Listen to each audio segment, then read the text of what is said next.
sur les nouveautés en chirurgie thoracique et j'appelle Dominique Grunenwald qui en est l'organisateur, le modérateur. Dominique, je te donne le micro pour animer la séance et présenter les différents intervenants. Merci Georges, Monsieur le Président. Alors nous allons avoir notre séance de chirurgie thoracique où on va parler, comme toujours dans cette discipline, un peu de tout. On va parler d'anesthésie, on va parler d'enseignement, de transplantation de trachée, de pédiatrie et d'enseignement, comme je l'ai dit, électronique, et puis de quelque chose que j'attends avec beaucoup d'impatience, exérèse la plus complexe possible dans notre discipline, d'une tumeur du poumon envahissant le rachis, où on a utilisé à la fois le scanner péropératoire et le robot. Je suis vraiment très impatient de voir cet événement. Alors, on va tout de suite appeler le premier orateur, monsieur le professeur Francis Bonnet. Alors, Francis Bonnet et moi, nous avons une vieille histoire, c'est qu'il y a exactement 30 ans, lorsque j'étais chef de clinique, j'ai été invité par un jeune anesthésiste qui présidait le club respiratoire d'anesthésie et réanimation pour lui parler à son congrès de l'anesthésie en chirurgie thoracique. Alors, ça me fait extrêmement plaisir de pouvoir inviter maintenant mon chef de pôle, Francis Bonnet, à venir nous parler des progrès en anesthésie en chirurgie thoracique, lesquels progrès ont pour objectif d'améliorer bien entendu la condition des malades de façon à pouvoir de plus en plus les rendre opérationnels le plus rapidement possible jusqu'à ce que finalement ils finissent par sortir de l'hôpital avant d'avoir été opérés. Francis, c'est à toi. Merci Dominique, bonjour madame, bonjour messieurs. Et je vais donc vous parler effectivement de l'habilitation et de la réhabilitation, autrement dit plus simplement la prise en charge périopératoire des patients opérés du thorax. Et vous voyez que cette présentation associe à la fois des anesthésistes et des chirurgiens parce que c'est un sujet sur lequel il faut travailler tout à fait conjointement.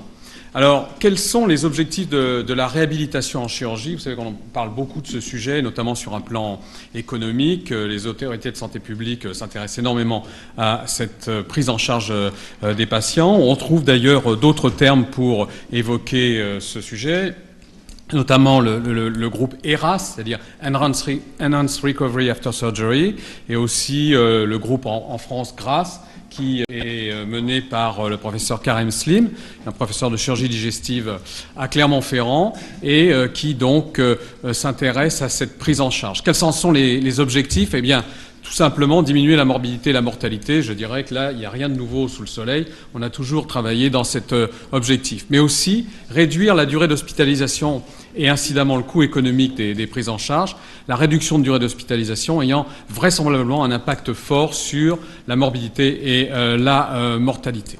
Quels en sont les principes? Eh bien, c'est d'abord préparer les patients à la chirurgie, puis les prendre en charge, et notamment au moment de l'acte opératoire, et enfin, faciliter une récupération fonctionnelle, une autonomie, une réduction de la durée de convalescence. Alors, ce concept, en fait, c'est un chirurgien danois qui s'appelle Henrik Kellett qui l'a initié et mise en place il y a de cela une quinzaine d'années. Et le modèle qu'il a utilisé, c'est celui de la chirurgie colique. Dans ce domaine, comme dans beaucoup d'autres en chirurgie, les techniques ont évolué considérablement, les techniques opératoires, avec le développement de la laparoscopie, bien sûr. Et ce groupe danois a publié au début des années 2000 un travail dans lequel il montrait que, effectivement, on pouvait hospitaliser des patients qui bénéficiaient d'une colectomie programmée sur 2 ou 3 jours pour la plupart d'entre eux, et pas plus, ce qui était une réduction de temps considérable par rapport aux habitudes du moment.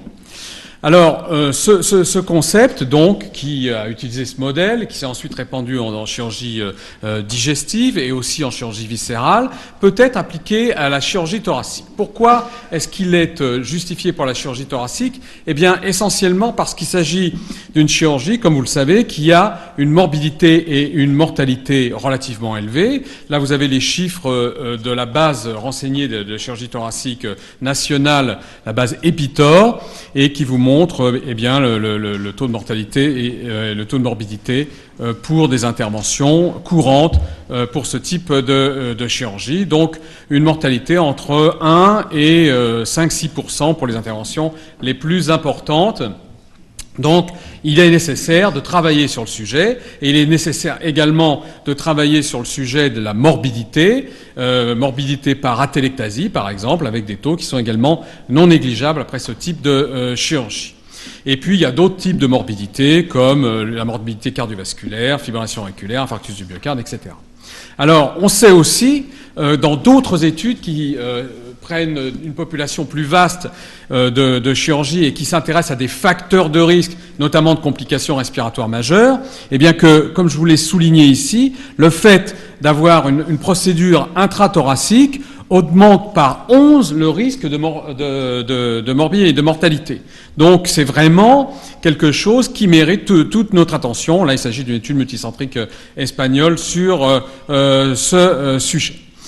Alors, qu'est-ce que c'est que la prise en charge périopératoire actuelle de ces patients dans l'objectif de réduire la morbidité et la mortalité? Eh bien, c'est un triptyque, en fait, qui est basé sur une préparation préopératoire, une prise en charge péropératoire et le concept de réhabilitation post-opératoire. Alors, en préopératoire, prenons les choses par ordre chronologique. Il y a des éléments qu'on fait depuis longtemps, comme optimiser la préparation cardiaque et pulmonaire, mais aussi, je vais vous parler un peu de l'arrêt du tabac et de l'alcool, de la renutrition et éventuellement de l'information du patient. Alors, l'arrêt du tabac, vous savez que cette année, il y a une action qui va être la chirurgie sans tabac. Notamment avec nos collègues de la Société française de chirurgie orthopédique. Il y a des actions qui sont menées pour sensibiliser les patients. Et on sait tous, pourquoi est-ce qu'on fait ces journées chirurgie sans tabac? On sait tous que finalement, le fait de fumer, eh bien, c'est porteur de complications. Et d'ailleurs, pas seulement de complications respiratoires. Ici sont listées une série de complications dont l'incidence est augmentée chez les fumeurs soumis à la chirurgie. Alors, ce qui est vrai de façon générale, l'est aussi en chirurgie thoracique, et aussi ce que l'on sait, c'est que lorsque l'on arrête de fumer, eh bien, on va réduire l'incidence des complications qui ont été énoncées précédemment, et ce, de façon significative. Là, il s'agit d'une méta-analyse qui évaluait un petit peu ce sujet-là. Donc, en chirurgie thoracique, voilà une étude extrêmement intéressante qui va comparer l'ensemble des patients ici à, on va dire, 4 catégories. Ceux qui ne fument pas, ceux qui ont abandonné leur tabagisme il y a un certain temps, ceux qui viennent de le faire récemment et ceux qui continuent. Et lorsqu'on regarde par exemple l'incidence des pneumopathies, ici en dessous, donc on a une incidence de 10% pour l'ensemble de la population, elle est en fait à 3% chez les non-fumeurs, et elle va augmenter au fur et à mesure avec une incidence à 23% chez les patients qui continuent de fumer. Et on voit aussi que donc plus le délai entre l'arrêt du tabac et la chirurgie est long, et évidemment, plus on en a de bénéfices. Donc il y a un réel intérêt à arrêter de fumer avant une intervention.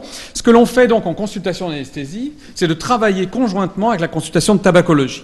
On fait une rapide évaluation des patients avec un test qui s'appelle le Mini-Fagenström, qui est reconnu. Donc on regarde quelle est la quantité de tabac absorbée, dans quel délai, etc. Et on prescrit aux patients, avec un soutien psychothérapique qui est donné par les infirmières de la consultation tabacologique, eh bien des patchs qui permettent donc d'envisager un sevrage rapide, parce que comme vous le savez, les délais entre la consultation d'anesthésie et l'intervention sont quand même relativement brefs.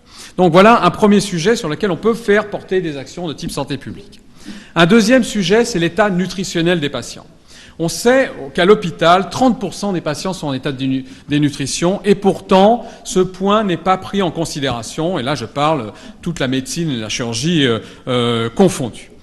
Et les critères de dénutrition sont pourtant bien connus, un IMC en dessous d'un seuil de 18,5 ou une perte de poids récente, ou, si on la mesure, une albéminémie inférieure à 30 grammes. Lorsqu'on classe les patients, et ça c'est une classification qui avait été faite conjointement avec la Société de nutrition entérale et la Société d'anesthésie, eh bien, on a abouti à 4 catégories, selon que leur grade nutritionnel va de 1 à 4, en fonction d'une part de leur état nutritionnel, mais aussi du type de chirurgie à laquelle ils sont soumis.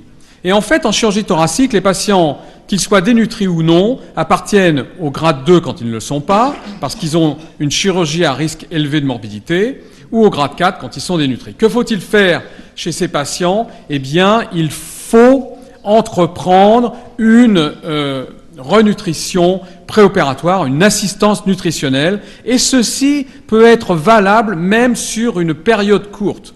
Alors, ce que l'on fait en pratique, c'est qu'on prescrit des suppléments protéiques à ces patients sur une durée de 5 à 7 jours, donc c'est relativement bref, et ça permet, c'est montré, de diminuer la morbidité également en finalement améliorant la balance protéique de ces patients et en ayant un impact sur le catabolisme qui s'associe à tout geste opératoire relativement invasif.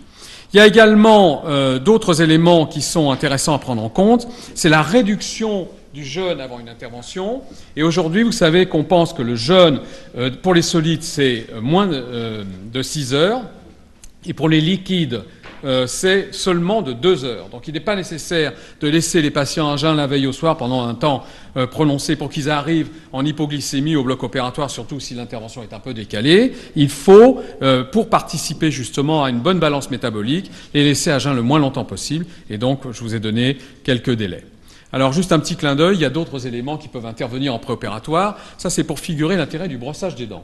C'est une étude qui a été faite en chirurgie ésophagienne qui a montré que chez les patients qui se brossaient les dents avant l'intervention, on diminuait la charge bactérienne oropharyngée et donc l'incidence de complications respiratoires. Sauf que ce n'est pas n'importe quel brossage des dents, c'est 5 à 6 fois par jour pendant au moins 5 minutes avec le minuteur, et ce pendant 48 heures avant l'intervention. Voilà. Ceux qui veulent se lancer dans cette... Eh ben nous, on essaye un petit peu de le faire, et c'est vrai que quand on sensibilise les patients, ça peut marcher. Autre élément qui est très important, c'est la kinésithérapie. La kinésithérapie, c'est quelque chose qui est ultra connu en chirurgie thoracique et chez les pneumologues, bien sûr. L'objectif, c'est d'améliorer la capacité respiratoire des patients, essentiellement autrefois centrée sur leur capacité résiduelle fonctionnelle après une segmentectomie, une lobectomie ou une pneumonectomie. Mais ce qui est un petit peu plus récent comme concept, c'est l'idée de renforcer la capacité d'exercice par des tests comme des tests à la marche, par exemple, et de renforcer ainsi leur capacité musculaire squelettique, mais aussi musculaire respiratoire, dans le même esprit qu'on entame une renutrition avant l'intervention. Voilà un élément également qu'il faut prendre en charge de façon systématique et qui peut aboutir à des résultats très intéressants. Selon qu'on considère que les groupes traités ou contrôle, on arrive également à diminuer l'incidence de complications, pneumonie, durée de ventilation et autres complications dans la sphère respiratoire. Il y a d'autres mesures qui sont possibles. Je vous figure ici l'assistance respiratoire non invasive, la ventilation non invasive. La ventilation non invasive, c'est une technique qu'on utilise en post-opératoire lorsque sont constituées des atelectasies. Vous voyez ici un exemple sur un scanner, avant-après, si je puis dire. Le patient respire spontanément. Après, vous voyez toute cette zone d'atelectasie élevée. L'idée d'appliquer ces techniques en préopératoire, c'est d'une part faire un training pour les patients, et d'autre part, effectivement, d'en améliorer la performance en post-opératoire. On a entamé également dans le centre de Tenon ce type d'approche. Malheureusement, c'est heurté à des problèmes avec la caisse d'assurance maladie, de remboursement, et il y a des problèmes de codification qui nous empêchent d'utiliser ces techniques pour l'instant en préopératoire, mais on continue à l'utiliser en préventif, en post-opératoire, avec des résultats qui peuvent être montrés ici, c'est-à-dire voilà une série d'études où la VNI a été utilisée et donc où on a testé finalement l'incidence des complications. Alors voilà des diagrammes de l'AB qui vous montrent un petit peu les différentes études. Plus le cercle est gros, plus il y a de patients dans l'étude, et plus on est par ici, et plus l'incidence de complications est importante. Donc là, il s'agit d'atelectasie post-opératoire, donc prévenue par la VNI. On voit qu'on a quand même quelques effets, alors c'est assez hétérogène, mais quelques études ici montrent des effets bénéfiques, avec une incidence inférieure dans les groupes traités, mettons 10-20%, contre 30-40% dans les groupes qui ne le sont pas. Et lorsqu'on regarde la durée de séjour, également, on peut voir que certaines études montrent une amélioration de la durée de séjour chez les patients traités par la VNI préventive par rapport à ceux qui ne le sont pas. Il y a actuellement une étude en cours à Nantes qui devrait, quelque part de façon prospective et randomisée, répondre franchement à cette question de l'intérêt de la VNI de façon préventive. Alors, si on se résume, en préopératoire, il y a un certain nombre de mesures que je viens de lister, l'arrêt du tabac, la nutrition, mais aussi corriger une anémie quand elle existe, faire de la kinésie, de la VNI, entretenir les dents et diminuer la durée du jeûne, bien sûr. Parmi ceux-ci, certains peuvent être entrepris en consultation d'anesthésie et d'autres en consultation de chirurgie, comme l'arrêt du tabac, comme la prescription de kinésithérapie. C'est autant de gagner par rapport au délai d'intervention. Et ce que l'on fait, nous, dans notre centre, c'est de donner un livret aux patients qui, explique toutes ces mesures et qui est distribué dès la consultation de chirurgie et qui leur permet d'appréhender un petit peu ce parcours avant l'intervention. Donc, la consultation à chirurgie, c'est l'habilitation pour le tabac, notamment, qui est tout à fait important. C'est aussi l'habilitation pour l'arrêt de l'alcoolisme, c'est aussi l'habilitation pour l'exercice. C'est également d'autres mesures qui sont explicatives sur l'utilisation d'un certain nombre d'appareils pour la kinésie post-opératoire. Et finalement, c'est l'explication aussi du parcours avec la réhabilitation post-opératoire qui est expliqué, voilà des éléments de ce livret où on explique au patient donc ce qui l'attend en post-opératoire. Parlons maintenant un peu de l'intervention. Je ne vais pas parler de toute l'intervention comme elle se déroule, l'exclusion pulmonaire, etc. Mais juste pour dire qu'il y a quelques mesures qui sont actuellement d'actualité, comme par exemple l'idée de la stabilité hémodynamique, de la ventilation protectrice et de la prise en charge précoce de la douleur. Alors on sait déjà que, en fait, quand l'anesthésie se passe pas trop bien, eh bien c'est un facteur de risque de complications. Là, ce sont des patients qui ont, pour résumer, une pression artérielle basse pendant l'intervention avec de très peu de quantité d'anesthésie et une profondeur d'anesthésie très, très importante. Et on voit que le temps passé avec cette période où les trois facteurs sont confrontés augmente de façon considérable et prédictif de la morbidité à 1 mois. Donc quand l'anesthésie se déroule de façon un peu fragile, eh bien on voit que ça a un impact sur le post-opératoire. En ce qui concerne la ventilation protectrice, l'idée vient de la réanimation, c'est-à-dire lorsqu'on ventile avec des volumes excessifs et des pressions excessives les patients, eh bien on va en fait abîmer le surfactant et entraîner une destruction des ruptures alvéolaires qui sont source de complications. Ce concept appliqué à l'anesthésie a montré, et ça c'est une méta-analyse qui reprend les éléments, eh bien que lorsqu'on utilisait des volumes courants de moins de 5 ml/kg, en fait, on diminuait la morbidité respiratoire essentiellement, et notamment les infections respiratoires et les atélectasies, après une intervention en chirurgie générale et aussi en chirurgie thoracique, de façon plus spécifique. Vous voyez cette étude qui est une étude de cohorte qui détermine des facteurs de risque et qui vous montre que la valeur du volume courant intraopératoire est un élément intervenant comme augmentation du risque de complications respiratoires et aussi la quantité de perfusion péropératoire. Autrement dit, remplir trop les patients en péropératoire, c'est un facteur d'édème interstitiel et également de complications qui s'en suivent, c'est-à-dire d'atélectasie et de surinfection de type pneumopathie. Une autre étude, pareil, retrouve cette quantité de perfusion comme un facteur déterminant le risque de complications respiratoires post-opératoires. Donc, il y a une attention particulière sur les conditions de ventilation et aussi les conditions de monitorage de la volémie, ce que l'on fait maintenant avec des techniques non invasives comme, par exemple, le Doppler œsophagien. Donc en péropératoire, je liste quelques mesures, comme bien sûr l'antibiothérapie, vous connaissez, le monitorage, de la profondeur d'anesthésie, la ventilation, et aussi l'analgésie. L'analgésie est très importante. Pourquoi ? Parce que la chirurgie thoracique est douloureuse. Elle est non seulement douloureuse en post-opératoire immédiate, mais elle est douloureuse aussi à distance. Et on se rend compte que la prévalence des douleurs chroniques est de l'ordre de 40% après chirurgie thoracique, ce qui est relativement important et qui mérite une prévention. Il y a différentes techniques de prévention avec différents agents dits hyperalgésiques, la kétamine, l'analgésie péridurale. Tous ces éléments-là peuvent effectivement être extrêmement efficaces, ce qu'on avait montré dans une méta-analyse sur ce sujet-là, pour réduire la douleur. Et ce qu'on aime bien faire ici, dans notre centre, c'est utiliser le bloc paravertébral. C'est une analgésie sur les racines médulaires qui permet effectivement de bloquer non pas tout le thorax, mais seulement un hémithorax, et d'induire une analgésie efficace avec une réduction de l'intensité de la douleur, et également une réduction des complications comme hypotension, rétention d'urine, etc.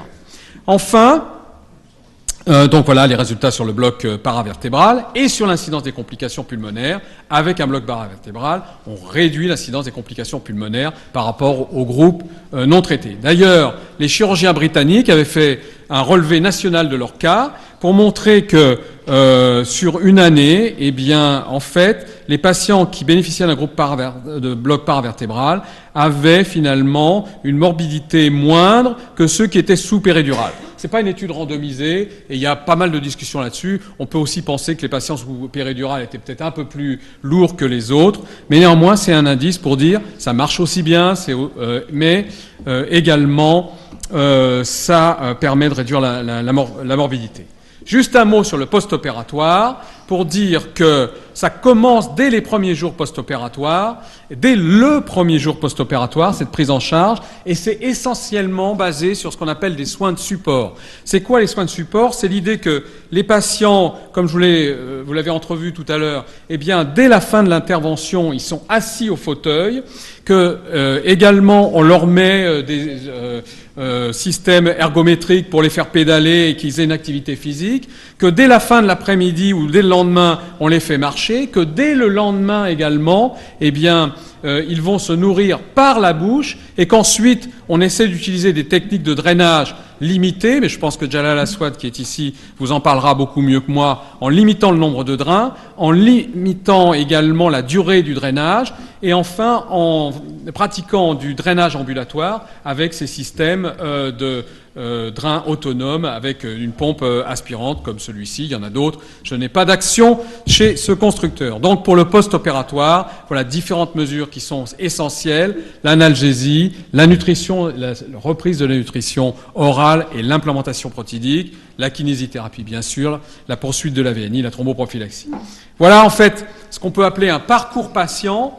Il n'y a rien de génial là-dedans. Il y a juste l'idée qu'il faut être au plus près du patient avec des mesures de soutien et de support et un esprit systématique, c'est-à-dire faire en sorte que personne n'échappe aux mailles du filet et qu'on applique un programme complet que je vous ai listé ici, mais qui est évolutif en fait, et qui comprend également des éléments chirurgicaux dont je n'ai pas parlé par défaut de compétences, mais mes collègues chirurgiens en parleront beaucoup mieux que moi, et donc qui permettent d'améliorer cette prise en charge. Voilà, je vous remercie de votre attention.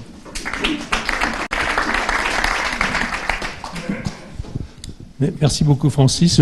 J'ai demandé à Arlette Kolchen, que je connais aussi depuis très très longtemps, très longtemps, et qui s'est occupée des suites opératoires des patients de l'hôpital Foch pendant toute sa vie. Arlette Kolchen, personne qui a également été, et qui est membre de notre académie, membre libre au titre de la bronchologie interventionnelle, va venir commenter cette excellente communication de Francis Bonnet qui a bien fait le tour de la problématique. Merci Francis. Merci Dominique. Les suites le périopératoire est très important et la préparation majeure. Le seul problème, c'est qu'on n'a souvent pas beaucoup de temps. Exact. Et puis vous n'avez pas du tout parlé des patients obèses. Il y en a aussi, et il y en a même de plus en plus, et qui posent des problèmes tout à fait différents. Et eux, le temps de les faire maigrir, on perd beaucoup de temps qu'on aurait gagné autrement. Alors, si je peux me permettre, sur les obèses, il ne faut pas les faire maigrir. Il faut les alimenter correctement. Alors, pour les chirurgiens, effectivement, c'est mieux d'avoir des patients maigres qu'obèses. Ça, je ne discute pas ce point-là. Mais par contre, pour des raisons de métabolisme, en fait, les obèses sont des gens qui ont une masse protidique et une masse musculaire augmentée, parce qu'il faut bien mobiliser un peu tout ça. Et si on induit un amaigrissement important avant une intervention, c'est une manière de majorer le catabolisme qui va se produire en père et post-opératoire. Donc aujourd'hui, ça fait quelques mois, disons, qu'on a cette idée qu'il ne faut plus faire maigrir pour des raisons métaboliques les obèses. Peut-être qu'il faut continuer à le faire pour des raisons, je dirais, techniques, chirurgicales, mais en tout cas, pas de façon systématique. Il faut sûrement leur demander, leur faire faire beaucoup de kinésithérapie avant pour qu'ils récupèrent un peu de muscle et qu'ils sachent... on a l'air toujours ridicule en leur disant qu'ils ne savent pas respirer, mais c'est...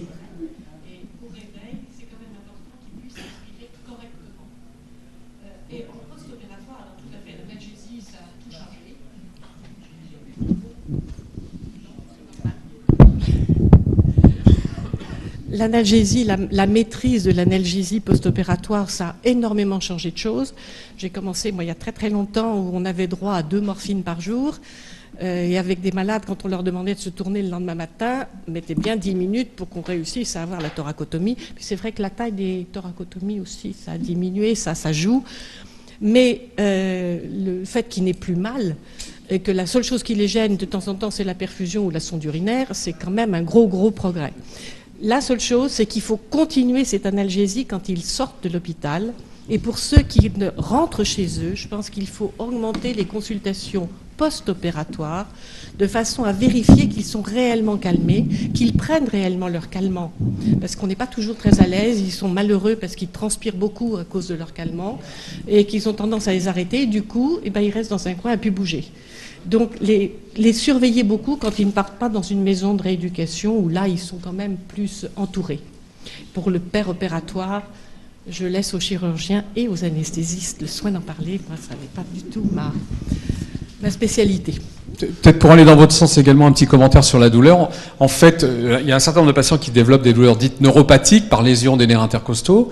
C'est des patients qui peuvent être maintenant dépistés assez tôt. Et ce que l'on a mis en place actuellement, c'est que donc en fin de séjour chirurgical, les chirurgiens savent très bien dépister ces patients. Ils leur donnent un premier traitement spécifique qui est plus basé sur des produits comme le Lyrica, par exemple, la gabapentine, etc., que des dérivés morphiniques. Et on les revoit en consultation, pour cet aspect-là, bien sûr, assez précocement, justement, pour éviter qu'ils pérennisent des douleurs thoraciques pendant plusieurs mois, comme le font un certain nombre d'entre eux. Ce qu'on a fait à Foch en développant une consultation dite douleur post-opératoire, où les malades reviennent régulièrement pour qu'on puisse les calmer vraiment et qu'ils profitent d'une analgésie correcte et donc d'une mobilisation correcte.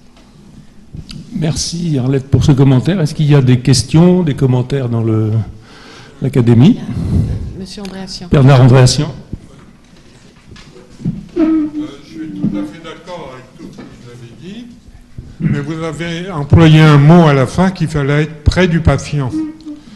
Alors, je voudrais vous poser une question. Est-ce que l'anesthésiste qui fait la consultation d'anesthésie et celui qui fait l'anesthésie doit-il être le même?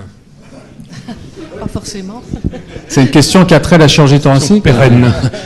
C'est un vaste programme. Dans l'idéal, pourquoi pas, oui, effectivement, en tout cas pour des aspects relationnels, certainement. Effectivement, on aimerait tous avoir cette continuité, voilà, pour la chirurgie aussi, on aimerait bien que les patients voient leur chirurgien régulièrement, qu'il leur fasse une petite bise en post-opératoire, ils le demandent. Mais donc, dans la réalité de l'organisation du travail dans les hôpitaux, vous savez bien, par cette question volontairement, comment dire, stimulante, que ça n'est pas le cas. Mais donc, ce qu'on essaie de faire, c'est pallier à ce problème par, effectivement, un travail d'équipe. C'est important que les équipes, effectivement, soient soudées, que les médecins se parlent et qu'il y ait une continuité, j'entends en intraspécialité, effectivement, dans les soins qu'on essaie d'apporter aux patients. Après, on réussit plus ou moins. Moi, je veux bien confesser que de temps en temps, il y a des ratés. Ça, je suis tout à fait d'accord avec ça. Question du président. Alors pour les deux intervenants, est-ce que la prise en charge thoracoscopique dont vous n'avez pas particulièrement, que vous n'avez pas particulièrement développée, peut-être parce qu'elle est la règle maintenant, modifie un peu le parcours que vous nous avez très bien décrit pour la prise en charge pré et post, en particulier en termes d'analgésie? J'ai pas développé cet aspect parce que d'abord moi je ne suis pas chirurgien et donc je laisse aux chirurgiens développer ce problème-là. Vous l'avez vu quand même que je l'avais listé parmi les méthodes qui ont certainement, je dirais, modifié, changé profondément le parcours des patients. Si vous m'interrogez juste sur l'aspect douleur, finalement, pas forcément. C'est-à-dire que les trocars qu'on insère sont relativement gros. Ils sont capables finalement de molester les nerfs intercostaux au même titre peut-être qu'une incision.